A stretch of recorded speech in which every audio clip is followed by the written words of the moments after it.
হইল না খুইল না সিদ্দিক খুইল না নবীজিকে না দেখায়া খুলব না হইল না খুইল না সিদ্দিক খুইল না নবীজিকে না দেখায়া খুলব না। হযরত বিলাল রাদিয়াল্লাহু তাআলা আনহু কি করলেন দেখেন, কালেমা পড়লেন। বিলাল কালেমা পড়লেন। বিলালের মালিক উমাইয়া ইবনে খালদ জেনে ফেললো। আপনার এই ঘটনা বহুবার শুনেছেন, অনেকবার জেনেছেন, অনেকবার শুনেছেন।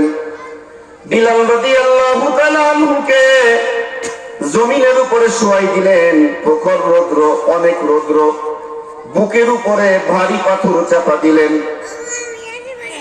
বুকের উপরে ভারী পাথর চাপা দিলেন। বিলাল মুখে বলে আহাদ আহাদ আহাদ আহাদ আহাদ আহাদ আহাদ, তার মানে হচ্ছে আল্লাহ এক এবং অদ্বিতীয়। বিলাল বারবার মুখে মুখে এই কথা বলে। উমাইয়া ইবনে খালদ বলতেছে, ও বিলাল, তোমার আহাদ বলা বন্ধ করো। আমি আমার মাওলাকে ডাকার পরে আমি অন্তরে প্রশান্তি পাই, এ কারণে আমার মাওলার নাম ডাকা আমি বন্ধ করব না। সুবহানাল্লাহ বলেন। বিলালের ডান পায়ে পেরেক মারলো, বাম পায়ে পেরেক মারলো, ডান হাতে পেরেক মারলো, বাম হাতে পেরেক মারলো। বিলাল বলে, উমাইয়া ইবনে খালদ, তুমি আমার ডান পায়ে পেরেক মারতে পারো, বাম পায়ে পেরেক মারতে পারো, ডান হাতে পেরেক মারতে পারো, বাম পায়ে পেরেক মারতে পারো, তুমি তো আমার জবান বন্ধ করতে পারবা না। সুবহানাল্লাহ। উমাইয়া ইবনে খালদ বিলালের জিভ টেনে ধরে জিভের উপরে পেরেক মেরে দিল। অমিয়া এক মুহূর্তের মধ্যে বলা যায়, এক মিনিটে বলা যায়, কল্পনা করা যায়। বলেন, কল্পনা করা যায়? এই খবর রাসূল কারীম সাল্লাল্লাহু আলাইহি ওয়াসাল্লামের কাছে চলে গেল।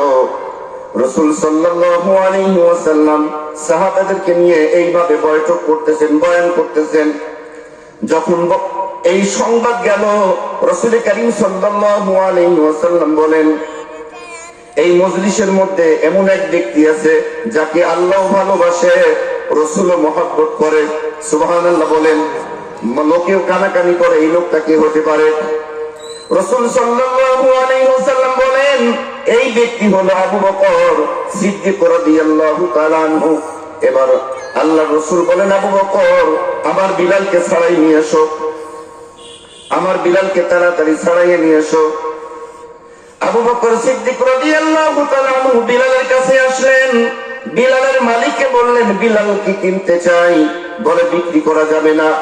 অনেক চড়া মূল্য দিয়ে বিলাল রাদিয়াল্লাহু তাআলা আনহুকে ক্রয় করলেন, কিনলেন। ডান পায়ের পেরেক খুললেন, বাম পায়ের পেরেক খুললেন, ডান হাতের পেরেক খুললেন, বাম পায়ের পেরেক খুললেন। এবার বিলালকে বলে, চলো রাসূলের দরবারে চলো। জিহ্বার পেরেক খুলতে যায়। বিলাল বলে, আমি জিহ্বার পেরেক খুলবো না। আরবি কবিতা বাংলায় এইভাবে, খুইল না খুইল না সিদ্দিক খুইল না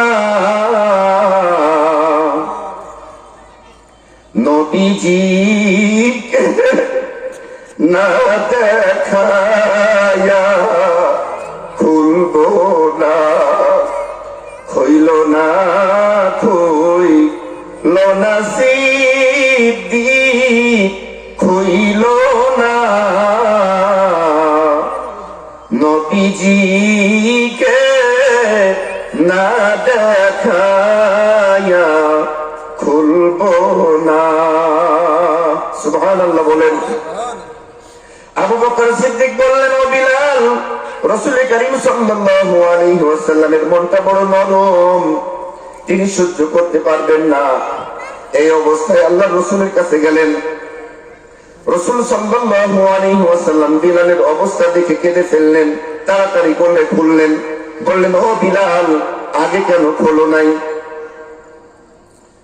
বিলাল বলে, ইয়া রাসূলুল্লাহ, ইয়া হাবিবাল্লাহ, আপনার জবানের মধ্যে, মুখের মধ্যে আপনার থুথু মুবারক মেডিসিন, ঔষধ স্বরূপ আপনার মেডিসিন যদি আমার ক্ষত জায়গায় লাগাইয়া দেন, আলহামদুলিল্লাহ আমি ভালো হয়ে যাব। রাসূল সাল্লাল্লাহু আলাইহি ওয়াসাল্লাম বিলালের ক্ষত জায়গায় থুথু লাগাইয়া দিলেন, ভালো হয়ে গেল।